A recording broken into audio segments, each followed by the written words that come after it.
Could Satou Sabally join Caitlin Clark on the Indiana Fever? This could be the biggest WNBA story of the offseason, and the digital clues Sabally has been leaving suggest it's more than just speculation. Recently, the Indiana Fever said goodbye to Temi Fagbenle, one of their key players early in the season. While this may seem like a typical offseason move, it could be setting the stage for something massive. Satou Sabally, the Dallas Wings all-star forward, has made it clear she's a free agent and has been subtly hinting at her interest in joining the Fever. From strategically liking social media posts to engaging with content about teaming up with Caitlin Clark, Sabally's actions are speaking volumes. So she's come out and said she's a free agent, and then Overtime said Satou teaming up with Caitlin, kinda here for that narrative. On Instagram, Sabally has been particularly active.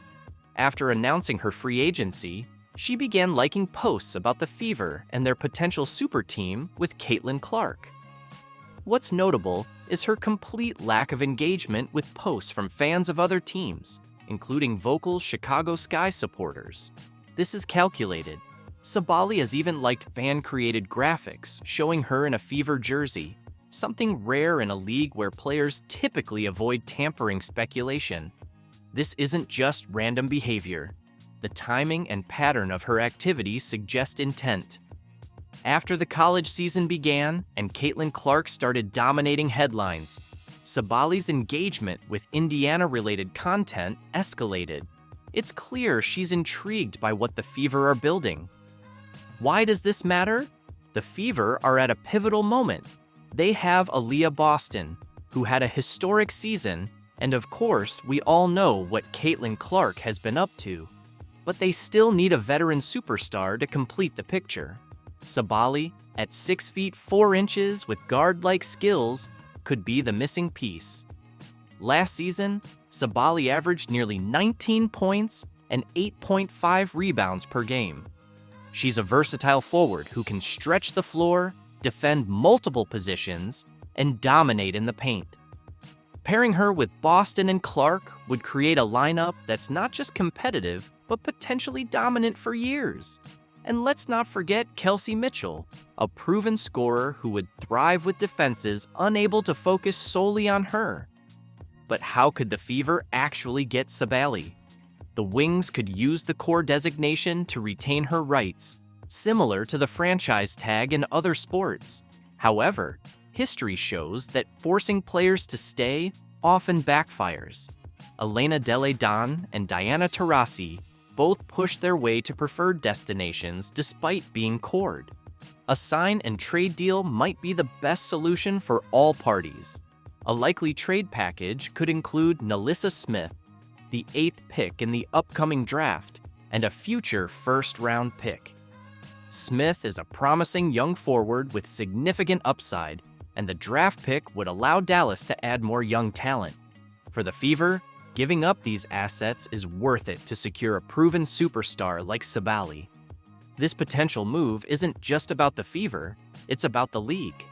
With super teams already established in New York and Las Vegas, the WNBA needs another team to balance the competitive landscape. Adding Sabally to a young core led by Boston and Clark could make Indiana that team. It would also shift the narrative around Indiana as a free agent destination, turning them into one of the most exciting franchises in the league. The timing is perfect for both Sabally and the Fever. At 25 years old, Sabally is entering her prime. The Fever have cap space to offer a max contract without compromising their roster, thanks to their young core still being on rookie deals. Bringing in Sabally would solidify their transformation from a rebuilding team to a legitimate contender. This move could also have a ripple effect beyond basketball. The Fever would instantly become one of the most marketable teams in the league, drawing attention to a smaller market and contributing to the WNBA's growth. Sabally joining forces with Clark and Boston wouldn't just create a team, it would create a dynasty capable of dominating the league for years to come. I just hope y'all know the WNBA don't pay my bills at all. I don't even think that pays one of my bills. So I don't know if she's complaining or just stating. Angel Reese faced heavy criticism from experts after her recent complaints about her WNBA salary not being enough to cover her rent.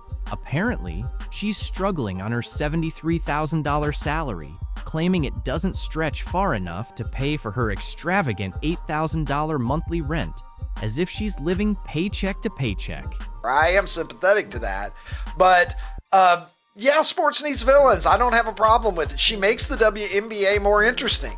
Reese, regarded as the league's most pampered player, appears to believe she deserves a salary increase, especially since it's been a while since she found herself in another scandal. And now, it looks like we're back to the same situation again.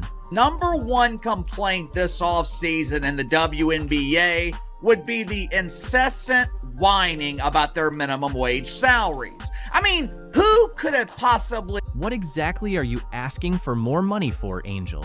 You played less than 10 games this season, while Caitlin Clark put in the effort through 38. You're attracting a crowd of 7,000 fans per game. I am sympathetic to that, but yeah, sports needs villains. I don't have a problem with it. She makes the WNBA more interesting. And somehow, you expect to earn paychecks on the level of LeBron James? Let's be honest, it seems like you're more focused on your image than the game itself. Angel Reese, who calls herself the face of the WNBA, is acting as if life is incredibly unfair to her. She's making a WNBA salary of $73,439, but still has the audacity to complain that it doesn't cover her $8,000 monthly rent. Now these complaints are coming from the star. That's right. She's living in a place that costs $96,000 a year and then wonders why her finances don't make sense. I mean, how out of touch can you be? It's almost like she's forgotten basic math. Spending $8,000 a month isn't just rent, it's a lifestyle choice. The average person in Chicago, where rent is around $2,000, would be laughing in disbelief at these complaints. Most people can't afford to spend their entire paycheck on a luxury apartment and then complain about it. Yet here, we have Angel Reese playing the victim while the rest of the WNBA is out there hustling just to get by. The audacity is off the charts. He pays them bills, baby. I just hope y'all know the WNBA don't pay my bills at all. I don't even think that pays one of my bills. Literally. I'm trying to think of like my rent for where I stay at. Let's not even dive into her financial choices. With all the money she's making from endorsements, sponsorships, and her podcast, you'd think she would realize that renting an overpriced place isn't the smartest decision. But instead of making wise financial moves, like buying a house or investing, she seems to be spending money faster than most people can earn it. What's her plan exactly? Is she just waiting for a magic fairy to come and solve her problems? I don't even know what salary. Does it really? You don't even... Yo! I'm living beyond my means! It's like... It's both hilarious and sad at the same time. She's in a position to be a real role model for her fellow WNBA players, many of whom are genuinely struggling to make a decent living. They don't have million-dollar endorsement deals rolling in. They rely on their league salaries and are barely scraping by.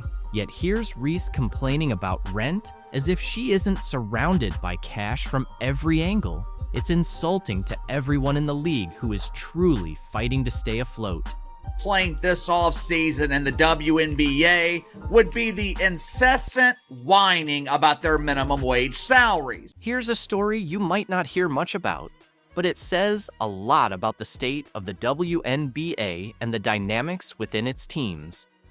Just recently, Temi Fagbenle, a talented forward and seasoned international player, was released by the Indiana Fever. On paper, it might look like just another roster change, but the reasons behind her departure and the treatment she endured paint a much more complicated picture. Temi always had a strong bond with Caitlin Clark during her time with the team, but rumors have long swirled about NaLyssa Smith's alleged mistreatment of both players. Could this be the real reason behind Temi's departure? To understand the full story, we need to dig deeper into how it all unfolded. Let's start with her history. Temi Fagbenle isn't just any player. Born in Baltimore, raised in the UK, and a Harvard graduate, she's had a storied career both on and off the court. Internationally, she's represented Great Britain with distinction, even leading her national team to historic finishes in European competition. In the WNBA, she's been a reliable presence, known for her versatility, defense, and ability to contribute in key moments. She's played for the Minnesota Lynx in the past, where she won a championship in 2017 and brought that same winning mentality to the Fever. So why was she released? Officially, the team cited roster constraints and the need to focus on rebuilding around younger talent. The Fever have been in a long, frustrating rebuild phase, and Fagbenle's veteran status likely made her a target. But there's more to it. According to reports, her relationship with the team had been strained for months, partly because of tensions with younger star NaLyssa Smith. Now, NaLyssa Smith is one of the Fever's rising stars. Drafted second overall in 2022, she has quickly become a key player for the franchise. But according to insiders, Smith didn't exactly make Fagbenle's time on the team easy. Sources close to the team have alleged instances where Smith undermined Fagbenle during practices, criticized her play openly, and even made dismissive comments about her veteran leadership. While Smith's star power has certainly helped the Fever on the court, it's clear her influence off the court may have contributed to Fagbenle's release. Fagbenle, for her part, has remained professional throughout the situation. In her limited statements, she's expressed gratitude for her time with the Fever and her teammates, but those who followed her career know that she's never been one to cause drama or create division. The fact that she found herself pushed out of the team says more about the Fever's internal dynamics than it does about her abilities or attitude. The bigger question here is whether the Fever made the right call. By letting go of a veteran like Fagbenle, they're doubling down on their youth movement. But at what cost? Veteran players like her bring leadership, stability, and experience, qualities that are often undervalued in a league like the WNBA, which already struggles with retaining its stars and fostering strong team cultures. As for Fagbenle's future, it's uncertain. She has plenty of options overseas, where she's already proven herself as a top player in Europe, and there's no doubt she'll continue to thrive. But her exit from the Fever is a stark reminder of the challenges faced by veteran players in the WNBA, especially when team dynamics and internal politics come into play. In the end, the release of Temi Fagbenle isn't just about roster changes. It's a story about a league still figuring out how to balance youth and experience, talent and leadership. And for Fagbenle, it's a chapter that closes with more questions than answers. Shaq went on Angel Reese's podcast this week and shared his billion-dollar idea for the WNBA. In the next few minutes, you'll witness the moment that rattled women's basketball to its foundation. We have Shaq, Angel Reese, and a whole lot of uncomfortable truths to unpack. Bro, a pretty girl dunking on the rim, I'm watching that all the time. You laughing. My man is not turned on by no woman that's dunking. It ain't about being turned on. It's about seeing stuff that you're not supposed to see. Here's what's ahead. We'll reveal the exact words from Shaq that made Angel uncomfortable, showcase the statistics that support his claims, and explain why this one conversation could potentially alter the future of the WNBA. Stay tuned, because this is going to be intriguing. Shaq just dropped a truth bomb that has the entire basketball world buzzing. We're talking about a 4-time NBA champion, a Hall of Famer, and a business mogul worth over $400 million. When Shaq talks, people pay attention, and he certainly had a lot to say about the WNBA. Picture this: Shaq sitting there, calm and collected, as he discusses ways to make the WNBA more exciting. His suggestion? Lower the rims. Let's roll the first clip. And women's beach volleyball, let's just say the net is 10. For women, it's lower just a little bit. I'm not saying lower it to 9'5", 9'6", but just 9'9". Just so we can dunk? Yes. No. No, see? And I hate when men say that. But listen, that's the only difference. People always disrespect women regardless. They're always going to not give us the same value as a man. So I just don't even think that. And that's why you got to do what you've been doing. Go take the Yeah. I'm telling you now, if you lower that thing to 9,999. And what's going to happen? All right, tell me, the money going to go through the roof? Yeah. Not all the way down to the ground, of course, but just enough to change the game. He's suggesting lowering the rim to about 8 to 10 feet below the standard height. Why? So we can see some dunks naturally. You might think that doesn't sound too bad, but here's where it gets interesting. Sitting right across from Shaq, Angel Reese isn't on board with that idea. She fires back, making some compelling points about respecting women's basketball. I feel like it still wouldn't be good enough. It's never good enough for a man. People always disrespect women regardless. They're always going to not give us the same value as a man. So I just don't even think that. She then addressed the issue of people not tuning in to watch the game. Yeah. I'm telling you now, if you lower that thing to 9,999. And what's going to happen? All right, tell me, the money going to go through the roof? Yeah. We don't even have the people don't even watch the game. You can feel the tension rising as Angel contends that lowering the rim is outright disrespectful to female players. But Shaq wasn't finished. He delivered a real knockout punch. We don't even have the people don't even watch the game. Because I don't want to use the B word. Unless it's certain people playing. It's like you're watching like a high school game. He looked Angel in the eye and compared the WNBA to high school basketball. Yes, you heard that correctly. Shaq stated, and I quote, "It's like you're watching a high school game." Can you imagine the collective gasp from WNBA players everywhere? Let's break this down for a moment. Shaq, one of the most dominant players in NBA history, just suggested that the highest level of women's professional basketball is comparable to high school boys' games. That's not merely a critique. It's a full-blown slam dunk of criticism. Shaq, he was trying to teach Angel Reese how to make the WNBA more entertaining. You know, so people might actually watch the product. And Shaq is qualified to do so. During his NBA career, the dude was a brilliant marketer. He knew how to be entertaining while also being dominant on the court. There was a reason that every member of the media was waiting by Shaq's locker after games. They knew he would deliver the best sound bites. They knew he would give the most entertaining interview. You might be curious about how this will unfold. On one side, there are people agreeing with Shaq, believing he's just voicing what many have been thinking. They argue that if the WNBA wants to attract more viewers and generate more excitement, then something needs to change. Angel Reese, just because a man is criticizing your league, it does not mean he is disrespecting women. This is the entitlement I always talk about. Angel Reese and her colleagues in the WNBA, they have this false sense of entitlement that makes them believe that they are above being criticized. Anytime they are criticized, they want to play the victim. Men don't respect women. Oh yeah? On the flip side, there's a large group of upset fans and players who believe Shaq's comments are disrespectful and outdated, arguing that his approach is misguided.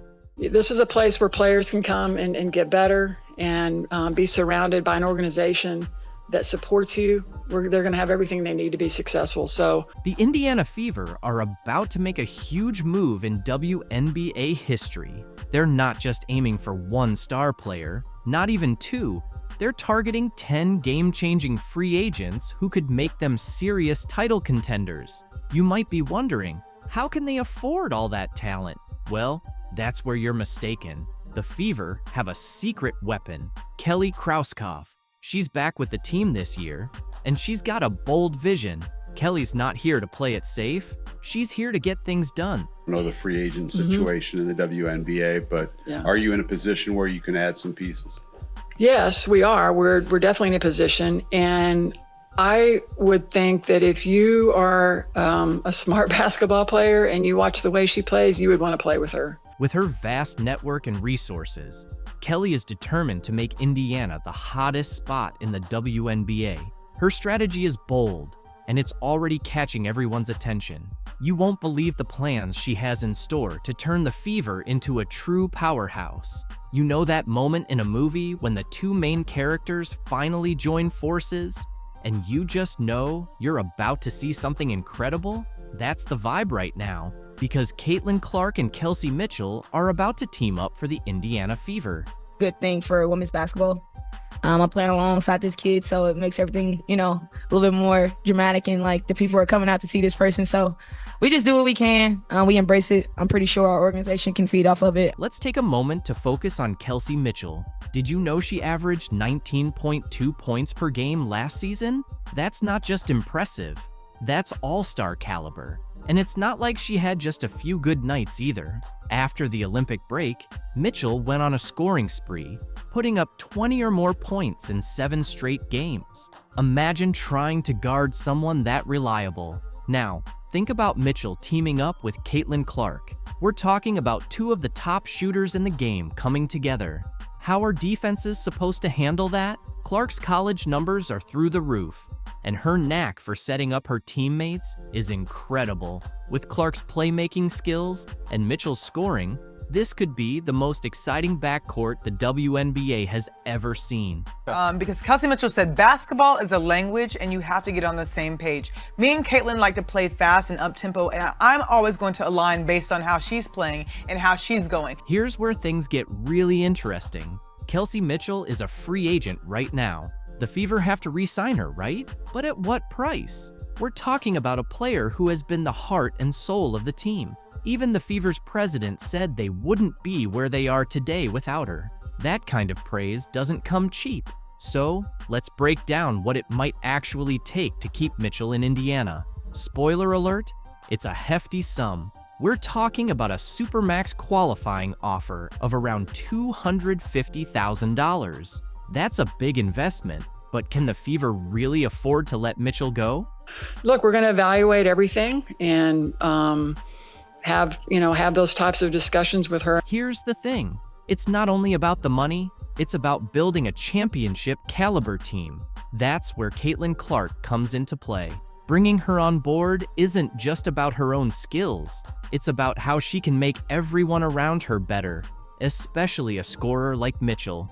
But all signs point to her returning, including her and Clark attending the Pacers and Grizzlies game. You might be wondering if these two can really work together. Won't they end up competing for shots? But that's the best part. Clark isn't just a scorer. She's a true playmaker, and Mitchell has already proven she can thrive alongside other star guards. This isn't about two players battling for the spotlight. It's about two stars joining forces to create something that's even better than what they could achieve individually.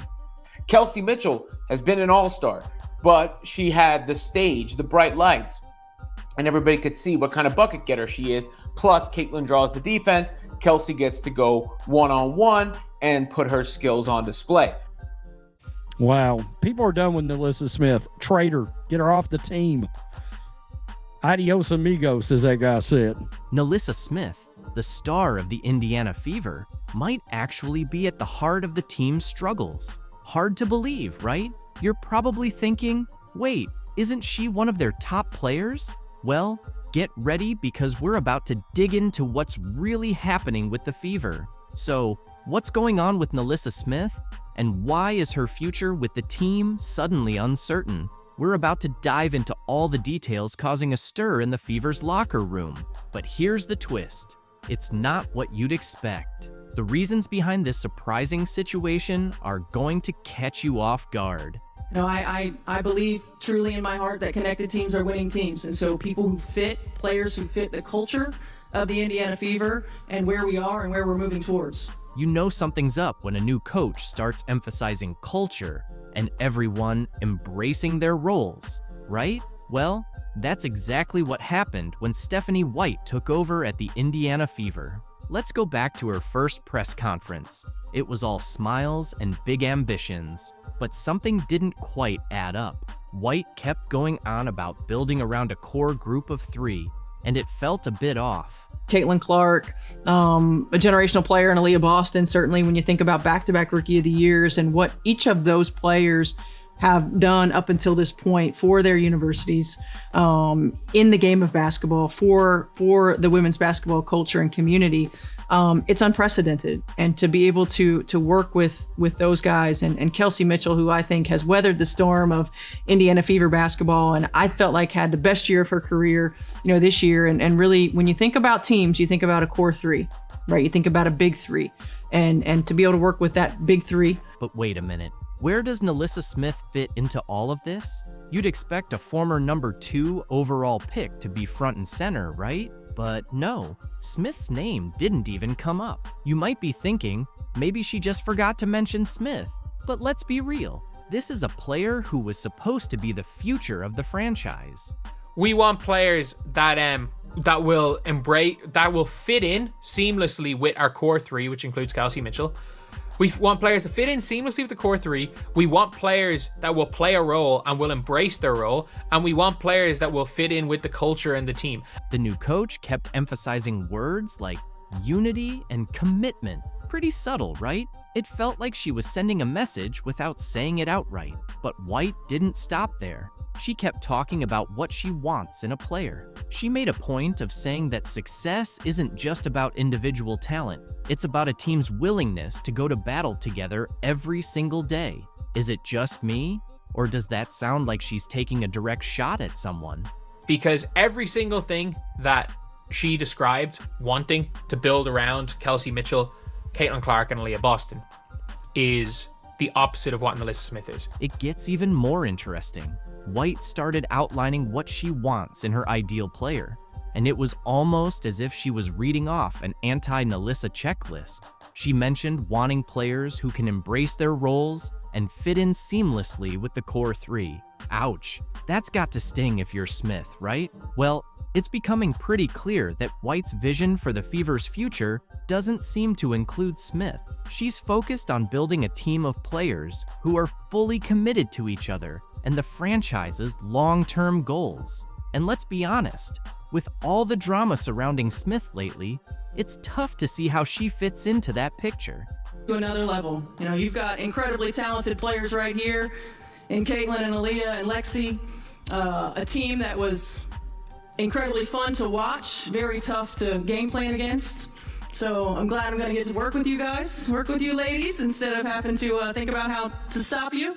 The reality is that as far from a marketing perspective, Caitlin Clark is worth more than almost any pro basketball player in the world. If we're purely talking about giving them money for endorsement deals. Today, we're diving into the real story behind Caitlin Clark's wealth. Her WNBA salary? Just the tip of the iceberg. Discover how she's cashing in big with speaking gigs that outpace her on-court earnings. The game-changing impact of her endorsements with State Farm and Wilson, and why her Nike deal could spark some serious drama. Let's break it all down. Which was mental.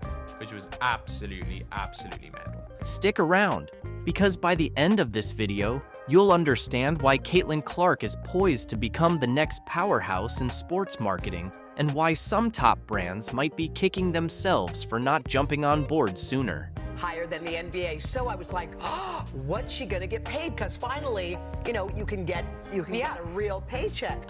And then I saw it and I was like, this can't be right. Because this is what it is. In the first year, Caitlin Clark will earn $76,535. Can you believe that Caitlin Clark, the basketball sensation electrifying the courts, is set to earn a mere $76,535 in her rookie WNBA season? That's less than many entry-level office positions. When compared to NBA salaries, the disparity is glaring, leading many to argue that players like Clark are being undervalued by the league. However, this modest salary doesn't tell the whole story. Let's explore why Clark isn't losing sleep over her WNBA paycheck. While $70,000 might not scream superstar salary, it's actually just the beginning of Caitlin Clark's financial story. Here's the twist. The WNBA isn't just a paycheck, it's her secret weapon. The league offers something far more valuable than money: visibility. Think about it. Every time Clark steps onto the court, millions tune in. Her games dominate national broadcasts. Her highlight reels flood social media, and her name is on everyone's radar. This kind of exposure is a goldmine for marketing opportunities, turning her platform into a multi-million-dollar springboard. Like, whatever really happens with Caitlin Clark, I would say her big thing is to be ready for the WNBA season. And people are like, why? She's only making $70,000 in the WNBA. What is the point of her worrying about that league rather than trying to push for other leagues and other ways of making more money? Because the WNBA is what's getting the most eyes. Think about it. When Caitlin Clark sinks a deep three-pointer or threads an impossible pass, you're witnessing more than just incredible basketball. You're watching a brand come to life. Every crossover, every jaw-dropping assist, every buzzer beater isn't just a highlight. It's another opportunity for Clark to show the world her magic. And trust me, the world is paying attention. So, how is Clark turning all this visibility into cash? That's where it gets really exciting. Her modest WNBA salary is just the beginning, opening the floodgates to a slew of opportunities off the court. We're talking about endorsement deals, speaking gigs, and partnerships that could eclipse her league earnings many times over.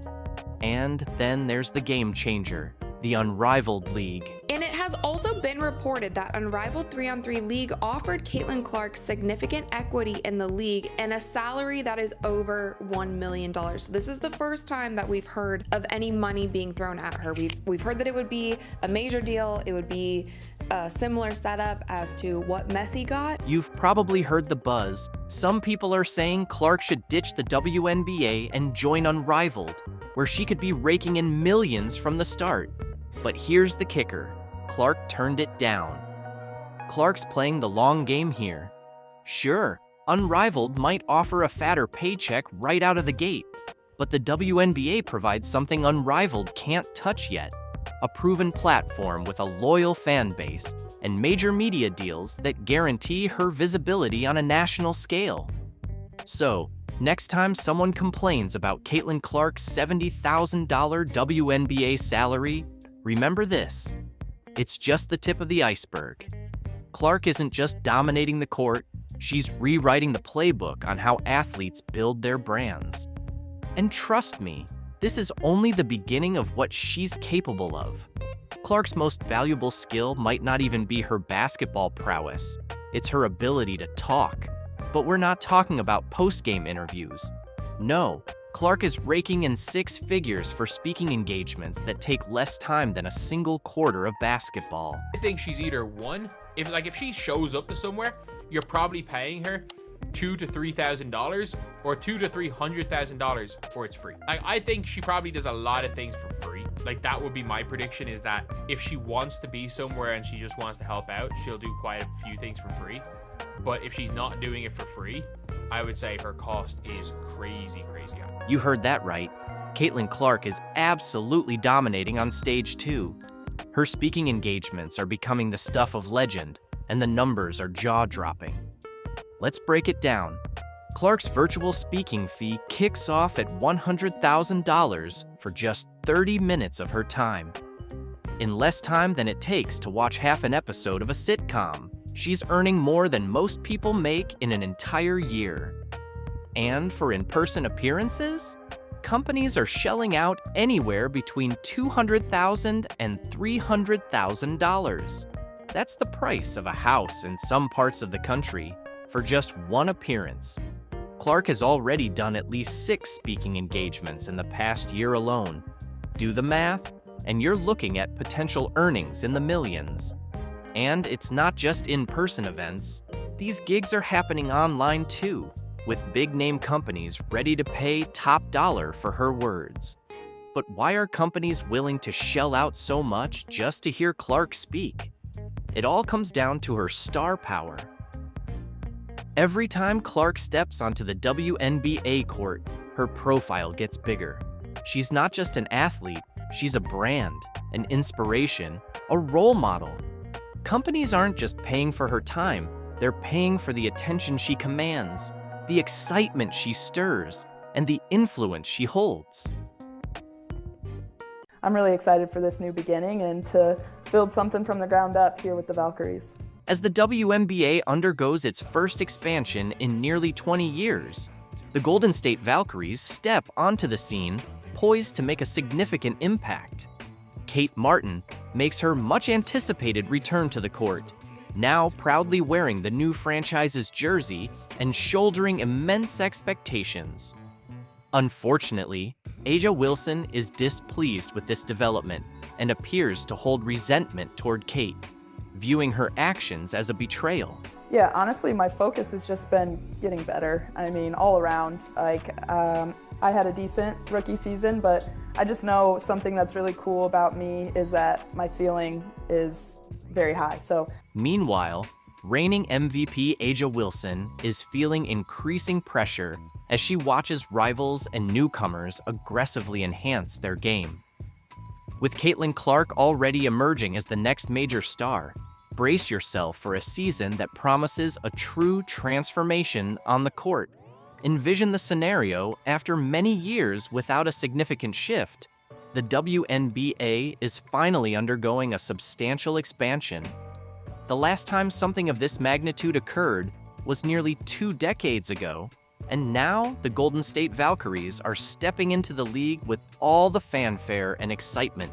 I have a lot of room to grow. Always working on my shot, always working on being quicker, but behind the scenes, analysts, players, and fans were restless, eagerly speculating about the names selected in the WNBA expansion draft.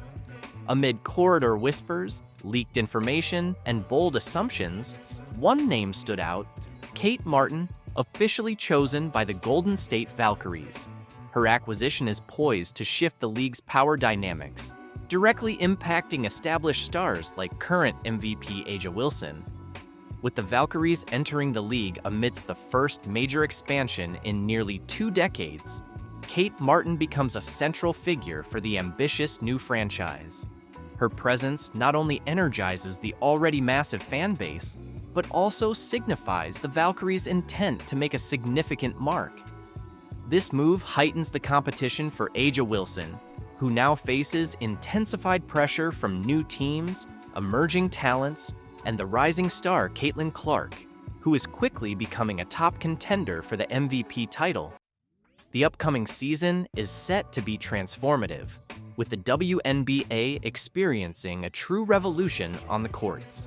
The Golden State Valkyries, backed by Kate Martin, are ready to challenge the status quo, while the Indiana Fever are meticulously rebuilding to reclaim their prominence.